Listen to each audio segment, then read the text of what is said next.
Eh bien salut tout le monde, ici Ada, j'espère que vous allez bien. Bienvenue aujourd'hui pour une nouvelle vidéo dans laquelle on va parler setup gamer complet et pas cher avec PC Gamer bien sûr, la série qui sort une fois par mois je vous le rappelle sur la chaîne. Aujourd'hui du coup c'est le setup du mois de juillet 2024 et vous allez voir qu'encore une fois c'est une vraie pépite que j'ai trouvée aujourd'hui. Comme d'hab pour ceux qui ne connaissent pas la série, le setup du jour vous l'avez sous les yeux et le but c'est de reproduire la même chose mais en version pas trop chère ou du moins en vous donnant la possibilité de le trouver pas cher. Mais pour ceux qui ont plus de budget je vous mettrai toujours des alternatives pour chaque produit. Donc vraiment le setup du jour pour moi c'est une pépite, on est sur du full white. Oui je dis 3 fois full parce que là vraiment c'est full white et vraiment je trouve que c'est une merveille. Et j'ai clairement réussi à reproduire la même chose donc c'est ce que vous allez voir aujourd'hui. Avant de commencer je vous le précise simplement, vous avez tous les liens en description de la vidéo comme d'habitude. Pensez à laisser un pouce bleu, à vous abonner, on est à 2000 abonnés des 300 000, c'est un truc de malade. Donc merci à tous pour tout ça et n'oubliez pas aussi le petit commentaire du référencement. Allez maintenant que tout ça est dit, on ne parle pas plus longtemps mais j'ai une dernière chose à vous dire, c'est que cette vidéo est sponsorisée par VIP SCDKs. Sur ce site, vous retrouverez différents logiciels au format dématérialisé, comme par exemple des clés d'activation de Windows 10, de Windows 11 ou encore du pack Office. Vous cliquez sur ajouter au panier, vous ajoutez mon code promo qui est YADA pour avoir 25% de réduction, ce qui vous permettra d'avoir Windows 10 Pro par exemple pour moins de 15 €. Je précise que c'est une version OEM, ce qui veut dire qu'elle n'est utilisable qu'une seule fois, c'est d'ailleurs pour ça qu'elle n'est pas chère, mais ça suffira amplement pour enlever ce fameux watermark. Pour payer, vous avez différents choix qui s'offrent à vous. De mon côté, j'ai utilisé PayPal. Une fois le paiement effectué, vous reviendrez directement sur le site dans le User Center. Vous pourrez ensuite cliquer sur voir la clé secrète pour ensuite copier cette clé et ensuite vous pourrez simplement aller activer Windows sur votre PC. C'est instantané, une fois que cela est fait, vous avez toutes les fonctionnalités qui sont disponibles et le watermark qui est enfin disparu. Pour finir, je précise que mon code promo est valable sur tout le site et je précise également que si vous avez une question ou un problème, vous avez le support qui est là pour vous aider. Et maintenant que vous savez tout ça, on enchaîne avec la suite. Ok, alors concernant le setup du jour, bon, on a pas mal de choses à évoquer aujourd'hui, mais on va commencer directement par les écrans comme d'habitude. Donc on en a deux grandes spécificités, c'est qu'ils nous viennent de chez MSI et qui sont white. Pour ceux qui ont la ref, pour ceux qui ont vu la vidéo au Computex en 2023, je les avais vus ces écrans là en avant-première et malheureusement ils n'existent pas en France, donc c'est très dommage. Donc pour ceux qui veulent vraiment la ref précise, c'est celle-ci,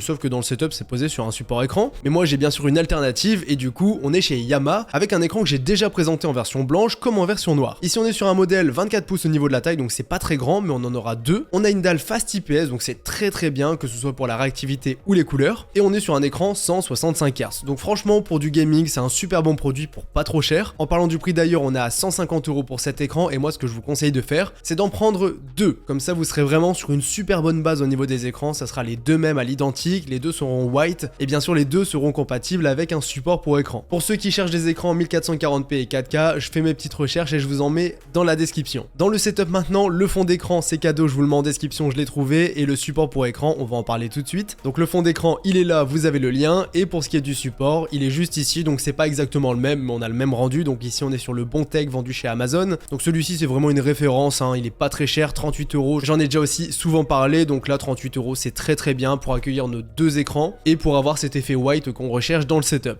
Donc là pour la partie écran c'est fait, voilà, vous prenez les deux mêmes et vous aurez un rendu vraiment aux petits oignons. Pour ceux qui veulent du 27 pouces, malheureusement en blanc j'ai pas trouvé, je vous mettrai un modèle noir en 27 pouces, mais en blanc c'est difficile à trouver en 1080p. Maintenant pour ce qui est des périphes, donc clavier, souris, tapis, alors moi j'ai un petit reproche à faire, c'est le tapis de souris qui selon moi est trop petit, donc je vous ai mis un tapis de souris un peu plus grand, et sinon bah clavier souris j'ai plusieurs modèles à vous conseiller, notamment au niveau des claviers, parce que les claviers j'en ai trouvé plein. Celui qui est présent dans le setup exactement le même, c'est celui-ci, donc là on est chez Keychron et c'est le modèle Q1 Max. Les petits défauts, c'est déjà le prix. Pour la vidéo on n'est pas trop dans le thème, 204 €, c'est super cher pour un clavier, même si c'est une référence dans son domaine, c'est un super produit, et bien ça restera vraiment pas donné. Donc sinon pour le clavier en lui-même il existe dans plusieurs couleurs avec plusieurs switches, hein, ça je ne vous apprends rien, donc là ça va dépendre bien sûr de vos préférences. Et après voilà, regardez, il y a du noir carbone, je le trouve vraiment magnifique celui-ci. Vous avez celui qui est présent dans le setup, donc le coquille blanc, et aussi en modèle violet que j'aime beaucoup moins personnellement. Donc là si vous voulez le même c'est le coquille blanc, et après les switches ça dépend de vous, mais j'en ai plein d'autres à vous conseiller parce que 204 €, on va dire que c'est trop cher pour la vidéo, et surtout je vous le précise, il n'existe pas en AZERTY, ça sera que du QWERTY. Ensuite si vous voulez un autre modèle de clavier, j'ai celui-ci qui est sympa aussi, 75%, donc je vous le dis tout de suite, il est que disponible en QWERTY, c'est pas un clavier AZERTY. Par contre voilà, par exemple pour ceux qui ne connaissent pas, on peut toujours essayer d'intervertir les touches pour quand même avoir un clavier AZERTY, mais on n'aura pas les accents et tout. Après généralement on connaît son clavier par cœur et on s'en sort sans regarder, mais je le précise tout de même parce que c'est important de le préciser justement. Ce que j'apprécie beaucoup sur le clavier c'est la frappe, écoutez ça.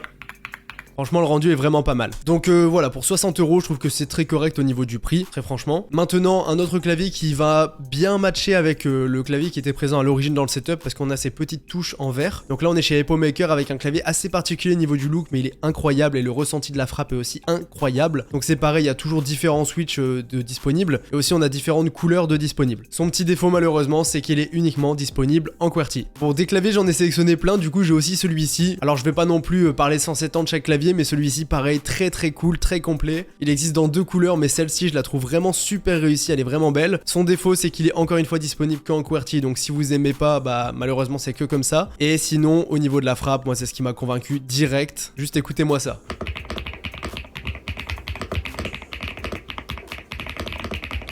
Perso, c'est un kiff, franchement, pour 90 €, c'est un super produit. Par contre, que en QWERTY. Et maintenant, dernier clavier, voilà, je voulais quand même vous en mettre un en sans fil, en AZERTY, tout ce qu'il faut, le RK Royal Clutch. Je vais même pas en parler trop en détail parce que j'en ai déjà parlé énormément de fois sur la chaîne. Dispo dans deux couleurs, dispo en switch marron ou en switch rouge, comme ça vous avez le choix. Et voilà, ça c'est un super produit, sans fil, très complet, mécanique, tout ce qu'il faut. Donc vraiment, celui-ci, vous pouvez y aller les yeux fermés. Donc là, les amis, on a déjà vu pour le clavier, qui est vraiment imposant, hein. Celui-ci, il est vraiment massif, et ce que j'ai sélectionné en alternative, c'est le même format. Maintenant, au niveau des tapis de souris et des souris, j'en ai sélectionné quelques-uns, mais il y en a moins que les claviers, je vous rassure. Donc la souris qui est présente à l'origine dans le setup, c'est la G Pro X Super Light de chez Logitech. C'est une souris qui est très connue, très réputée, qui a vraiment pignon sur rue et qui aura le feeling avec 90% d'entre vous, je pense. Donc c'est une super souris ultra légère, mais voilà, j'ai décidé de pas trop la présenter parce que les alternatives que je vais conseiller, pour moi, elles sont vraiment très proches. Et donc j'ai même pas envie de la conseiller celle-ci, même si c'est bien sûr une excellente souris. Après, pour un setup pas cher, intéressez-vous à la Attack Shark X3, qui est déjà un super modèle de souris que j'avais testé en vidéo. Donc là, on est à 50 € et on a plus ou moins les mêmes caractéristiques. On a un super capteur, on a une souris sans fil, on a une prise en main qui est vraiment presque identique pour plus que la moitié du prix. Donc franchement, déjà 50 €, on est très bien. Et si vous voulez une autre alternative, vous avez le modèle VXE R1. VXE R1 Pro qui sera un petit peu différent également. Là, on est à 40 €. Franchement, c'est aussi une excellente souris, donc vous pouvez y aller les yeux fermés. À noter que sur ce site, j'ai aussi un code promo, je vous le mets en description. Ce n'est pas sponsorisé, je vous le précise. Donc ça fait des petites alternatives. Ensuite, au niveau des tapis de souris, celui qui est présent à l'origine dans le setup, c'est celui-ci. Donc on est chez Logitech avec le Desk Mat. Moi, ce qui me va pas, c'est au niveau des dimensions, je le trouve trop petit. On est sur du 30 par 70, alors que sur celui-ci, on est sur du 40 par 90. Donc là, on a beaucoup plus de place. En plus, là, on est à 15 €, donc c'est vraiment pas cher. Donc pour moi, ça fera largement le taf. Ça sera antidérapant. Ça va un petit peu casser le blanc qu'on a dans le setup avec un gris un peu plus foncé. Même s'il restera un peu moins foncé que celui-ci. Mais regardez au niveau du rendu, je pense qu'un tapis légèrement plus clair, ça sera pas du tout choquant. Donc ça, c'est pour la souris, le clavier et le tapis de souris. Là, on a tout vu. Maintenant, pour continuer un petit peu avec le bureau, bon, on va voir les petits accessoires qu'on a à droite à gauche. Donc une manette, des petites enceintes. Là, c'est les créatifs que je présente très régulièrement et que d'ailleurs j'ai acheté, qui arrivent bientôt dans le setup. Parce que des enceintes d'appoint, voilà, c'est très bien d'avoir ça. On a un Stream Deck sur le côté de chez Elgato. Et niveau déco, tant qu'on y est, alors derrière le mur, il n'y a rien du tout. Donc ça sera libre à vous de faire la déco. Mais mine de rien, je le précise, ça joue aussi. La couleur du mur derrière, ça joue. Parce que là, on est sur un mur gris et c'est aussi ce qui va donner le charme au setup. C'est d'avoir une peinture qui va bien sur le mur derrière ou alors un beau papier peint. Donc ça, je vous laisse gérer de votre côté. Je vais pas non plus faire les travaux. Mais c'est important de le préciser et d'avoir toujours ça en tête. Donc là, je vais vous présenter les différents petits accessoires. Ensuite, on parlera du bureau. Donc pour commencer, au niveau des enceintes, c'est celle que je viens d'acheter et je pense que je vous en reparlerai très fréquemment parce que c'est des enceintes d'appoint qui coûtent pas cher et qui sont très bien. Donc pour 36 €, je pense qu'on n'a pas beaucoup mieux. C'est discret, ça prend pas beaucoup de place. Ça existe en noir comme en blanc, mais ici pour le setup, bien sûr, on les prend en blanc. Donc là, on est sur les modèles V3. Alors le nom, je vais pas le dire exactement, mais on est chez Creative. Ça, c'est tout ce que je peux vous dire. Donc voilà, pour des petites enceintes pas très chères d'appoint, ça sera très bien. Maintenant, pour ce qui est du support de manette, alors la manette, je vais pas vous dire quoi prendre, ça dépend de vous. Mais pour le support, on est chez Razer. Là, c'est un support universel Razer en version blanche qui existe dans plein de couleurs. À ce niveau-là, vous avez vraiment du choix. Mais là, pour 46 €, on est sur un petit support. C'est facultatif, évidemment, mais c'est toujours pratique d'en avoir un pour jouer avec sa manette sur PC en sans fil. Maintenant, pour ce qui est du Stream Deck, alors des Stream Deck, il y en a plein. Il y en a vraiment plein qui existent. Souvent, ça coûte à peu près 200 € pour avoir un bon Stream Deck assez complet. Mais je pense pas qu'il y ait énormément de personnes qui vont utiliser à plein potentiel le Stream Deck ou du moins qui vont le rentabiliser dans un premier temps. Donc pourquoi pas partir sur un petit Stream Deck. Vraiment, le Stream Deck Neo, je savais même pas qu'il existait. Je pense qu'il est assez récent celui-ci. Je connaissais le Stream Deck Mini qui est vraiment tout petit. Mais là, le Stream Deck Neo, comme ça, version blanche, avec quelques petits boutons, l'heure qui est écrite, la date du jour et tout. Franchement, c'est plutôt pas mal. Donc pour 100 €, c'est totalement facultatif, mais pour faire du stream ou quoi que ce soit, c'est assez pratique. Et pour 100 €, je trouve que c'est déjà un billet d'entrée un petit peu plus correct pour avoir un Stream Deck et commencer éventuellement à s'en servir en stream. Mais après un Stream Deck ça sert pas non plus que pour du stream, je vous le précise, ça peut être des raccourcis clavier très pratiques. Allez, on revient un petit peu sur le setup, donc là on a vu beaucoup de choses, on a vu toute la partie setup, il nous manque le PC qu'on va voir en dernier dans cette vidéo, mais aussi tout ce qui est bureau. Donc pour le bureau, on a deux Ikea Alex sur le côté, donc ça c'est les meubles que vous avez sur le côté, ça coûte 100 € pièce, c'est vachement pratique parce que mine de rien on gagne plein de rangements et en plus de ça, ça fait des pieds pour le bureau. Ce que vous pouvez faire éventuellement, c'est mettre un Ikea Alex sur le côté et de l'autre côté un pied, classique, un pied de bureau, et bien sûr un plan de travail sur le dessus. Ici le plan de travail sur ce setup fait 140 par 60. Moi 60 je trouve que c'est vraiment trop petit, même si on a un support écran, on sera quand même trop proche des écrans, donc ce que je vous conseille de faire c'est de prendre du 70 ou du 80 de profondeur. Et niveau de la largeur, alors là c'est joli, c'est compact et tout, mais mine de rien, tous les jours c'est pas ce qu'il y a de plus pratique, donc je vous conseille de partir sur un peu plus grand en prenant du 160 ou du 180 éventuellement, pour être vraiment à l'aise. Pour illustrer tout ce que j'ai présenté, Ikea Alex c'est juste ici, 99 € pièce, il y a plein de couleurs mais évidemment on prend du blanc ici. Une petite planche pour le bureau, 160 par 80, pour moi c'est la taille parfaite par rapport au setup du jour, donc là à 70 € pièce c'est vraiment pas mal. Et sinon j'ai aussi trouvé un bureau tout fait, assis debout, là le prix défie toute concurrence, de toute façon plus les vidéos setup avancent, plus on voit la baisse des prix des bureaux assis debout. Ici on est sur un bureau en 160 qui va être à 158 €. Franchement c'est incroyable parce que les frais de port sont inclus, donc c'est génial parce que les bureaux assis debout ça ne fait que de baisser, et franchement bah moi je ne dis pas non parce que je peux vous en conseiller vraiment les yeux fermés parce qu'ici bah à ce prix là c'est vraiment pas mal. Le seul truc que j'aime pas personnellement c'est la petite tablette ici pour mettre les écrans, mais regardez il y a deux vis en dessous donc c'est sûr qu'on peut ne pas la mettre. Et si jamais il existe aussi en 140 pour légèrement moins cher, mais vraiment mon conseil c'est de le prendre en 160. Un petit conseil aussi niveau du cable management, il y a plein de petits accessoires comme ça qui sont très pratiques. Alors si on en prend pas mal on peut vite se retrouver sur une centaine d'euros, mais là on peut déjà prendre des petits passages de câbles comme ça, c'est très pratique et ça nous permet de fortement limiter les câbles qu'on a directement sur le setup. Et pour le coup dans le setup du jour c'est ce système qui a été utilisé et vous voyez on ne voit rien du tout. Après il y a forcément un endroit où on en voit, et sur la photo on n'en voit pas. Donc ça c'est pour le câblage, et après bien sûr il y a pas mal d'autres choses qui sont disponibles pour améliorer le câblage. Sinon derrière le bureau on a des bandes LED, donc toujours moi je prends les Govee, les Govee sont très bien, ou sinon si vous voulez vraiment pas payer cher vous allez chez Action et vous allez avoir une bande LED pour 13 €. 13 € c'est vraiment pas cher, vous en prenez une pour projeter des LED à l'arrière et franchement pour 13 € c'est très bien, mais si vous voulez des LED un petit peu plus connectés notamment avec le téléphone, et bien les Govee ce sera vraiment de très bonnes alternatives sans partir sur du Philips Hue qui vont coûter quand même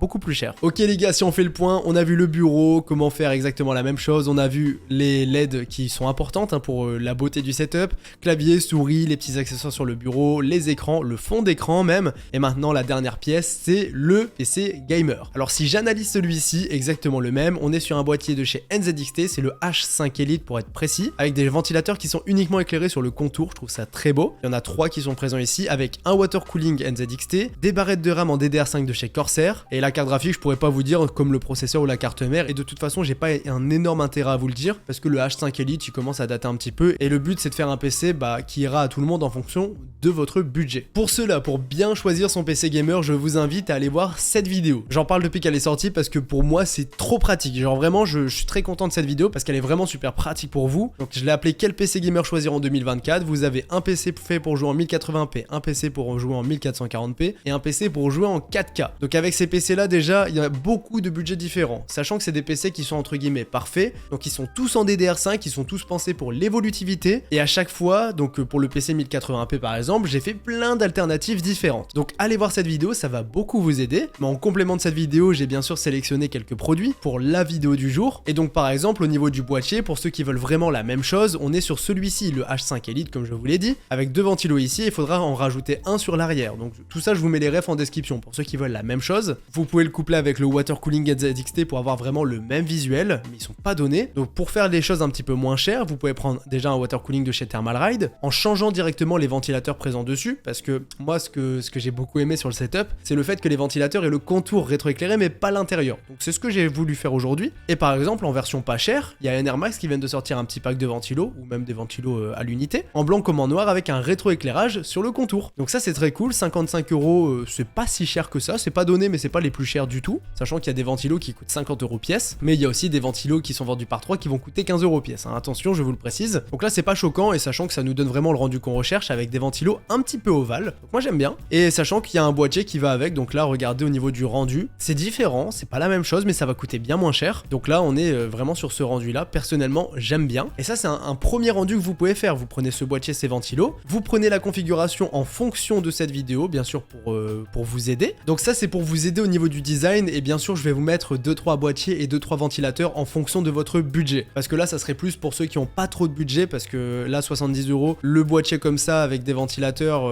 voilà, c'est pas si cher, on peut faire moins cher, mais pour avoir quelque chose de visuellement aussi joli, pas difficilement mieux. Par contre on peut faire plus cher avec plus de budget et du coup en prenant des produits qui seront peut-être plus jolis selon vous. Donc pour ça en description, et sinon dans cette vidéo aussi, qui est là pour vous aiguiller, par exemple, regardez, le PC en 1080p, j'ai mis des processeurs Intel comme AMD, comme ça vous avez le choix. Et là Intel, vous avez le 12400F. Si vous regardez les performances, que vous vous dites que vous avez un peu plus de budget, vous pouvez partir sur le 12600K, qui est pas beaucoup plus cher, qui est très performant. Et si vous voulez du AMD, vous avez les 7600, 7600X qui sont disponibles pour une gamme pas trop chère, tout en restant en DDR5 et en dernière génération. Donc là, vous avez compris l'idée de ce genre de config. Après, vous avez des ventirades, des water cooling, des choses comme ça. Et du coup, tout ça, tout ce que je peux vous conseiller ici, vous regardez les références et vous les recherchez en version blanche. Comme ça, on sera sur les mêmes performances, les mêmes conseils, sauf que ce sera en version blanche. Donc voilà, j'espère que ça a été assez clair, et même les PC déjà montés, j'en ai aussi parlé dans cette vidéo. Donc c'est vraiment complémentaire à la vidéo du jour et je vous en reparlerai de toute façon assez fréquemment. Donc les amis, pour finir la vidéo, on se remet un petit peu sur le setup du jour, et là je vous ai montré comment faire exactement la même chose en fonction de votre budget. Donc si vous avez du budget ou si vous en avez un petit peu moins. Donc ma mission est accomplie, j'espère vraiment vous avoir aidé, j'espère que ça vous aura plu. Je vous mets tous les liens en description de cette vidéo comme d'habitude. C'était Yada, on se dit à bientôt, salut tout le monde.